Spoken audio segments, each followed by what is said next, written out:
ခင်ယေရှုနဲ့သူ့တပည့်တွေကိုအနေငယ်ပဲစိတ်ဝင်စားတဲ့သူဆိုရင်တော့ပေတရုကိုသိကြပါလိမ့်မယ်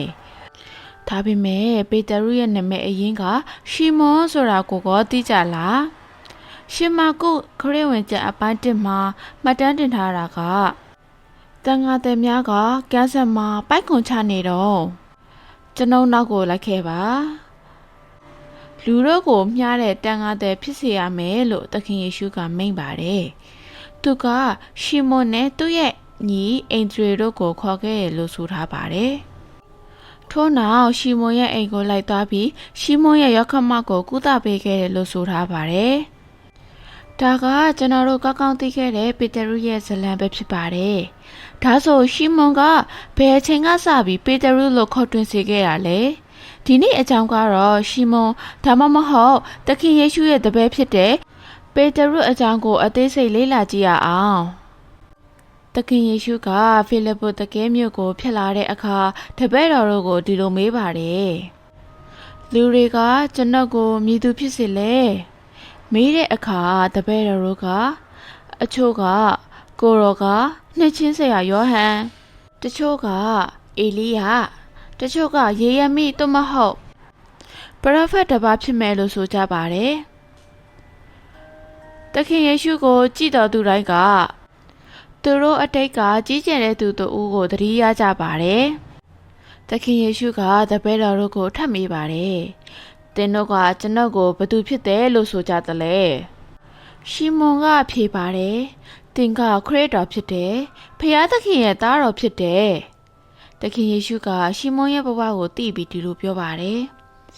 ဒီအရာကိုလူသားရဲ့လက်နဲ့ဖော်ပြခြင်းမဟုတ်ဟုဆိုကဖျားသခင်ကရှီမွန်ရဲ့စိတ်နှလုံးကိုဝန်ခံရန်လှောက်ဆော်ပေးတော်မူပါတယ်။သခင်ယေရှုကဘာမြေကိုလာပြီးအမှုကိစ္စတို့ကိုလှောက်ဆောင်တဲ့အခါလူတို့ကကိုရောကဓမ္မဟောင်းကျမ်းစာမှာတစုံတစ်ယောက်နဲ့တူတယ်။ကိုရောကတစုံတစ်ယောက်ကိုသတိရစေတယ်ဆိုပြီးပြောဆိုကြပါတယ်။ဒါပေမဲ့ရှီမွန်တစ်ယောက်ပဲ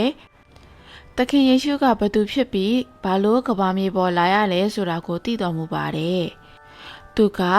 သခင်ယေရှုကခရစ်တော်ဖြစ်တယ်။ဖျားသခင်ရဲ့သားတော်ဖြစ်တယ်လို့ဆိုပါတယ်။သခင်ယေရှုကဒီဝန်ခံချက်ကြောင့်အလွန်ဝမ်းမြောက်ပျော်ရွှင်ခဲ့ရမှာပါ။ဒါကြောင့်ရှီမွန်ကိုကြောက်တုံးလို့အဓိပ္ပာယ်ရတဲ့ပေတရုဆိုပြီးနာမည်မှတ်ခဲ့ပါတယ်။ဒါအပြင်ကြောက်ပေါ်မှာဖျားကြောက်ကိုတိဆောက်စေမယ်လို့လည်းမိန့်တော်မူခဲ့ပါတယ်။ထို့ကဲ့သို့အံ့ဖွယ်ဝန်ခံချက်နဲ့ဖုံးချက်တည်းရှိတဲ့အဖြစ်အပျက်တွေဖြစ်ပေါ်နေရင်ပေတရုကမကြခင်မှာကြီးကျယ်တဲ့အံ့ဖွယ်အရာကိုလှောက်ဆောင်နေပုံရပါတယ်။တကယ်တော့အဲ့ဒီနေ့ကစပြီးပေတရုကသခင်ယေရှုရဲ့စိတ်နှလုံးကိုတေချာနားမလဲပဲထူးဆန်းစွာပြောဆိုပြီး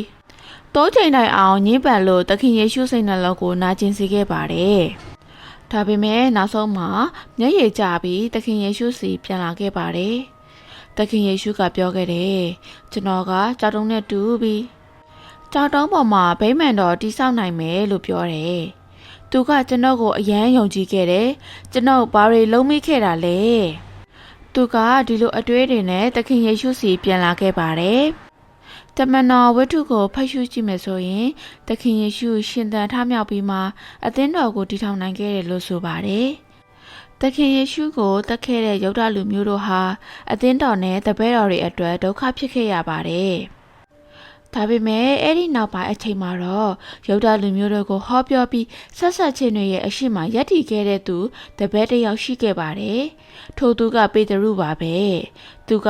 ထောင်ကျမှာတေးရမှာကိုမကြောက်ပဲ။သခင်ယေရှုအမိန့်တော်အတိုင်းကိုခိုင်မာစွာလှုပ်ဆောင်တဲ့တပည့်တစ်ယောက်ဖြစ်ခဲ့ပါတယ်။